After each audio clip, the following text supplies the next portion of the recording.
नजरीन, दरिया के दोनों तरफ स्याह और आबादी वाले किस तरह फंसे हुए और अपने आप को बचाने में मसरूफ़ हैं और खाने पीने का सामान किस तरह आप देख रहे हैं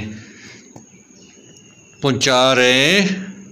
ये एक बड़ा नाजुक मसला है, नाजुक हालात से दो चार हैं स्याह और मकामी अफराद। ये है महांडरी नरा का मकाम। आप देख रहे हैं किस तरह अपने सामान को बांधते हैं और कमज़ोर रस्सों की मदद से ये खुद भी आर पार हो रहे हैं।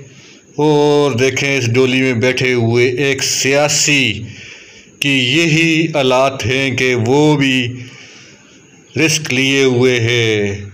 जनाब देखें आप लोगों को दरिया मुकम्मल तौर पर अपना रास्ता मज़ीद तबाही भी फैलाते हुए आगे बढ़ रहा है। ये देखें डोली, ये लिफ्ट जो है खुद साख्ता लिफ्ट बना ली है अपनी मदद आपके तहत।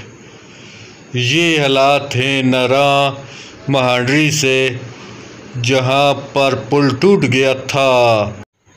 जनाब देखते जाइए दरियाए कुनार का ये मंजर, स्याहों को और मकामी अफराद को आप देखेंगे कि स्याह टूरिस्ट की खूब मेहमान नवाजी की गई मकामी अफराद की जानब से। देखते जाइए।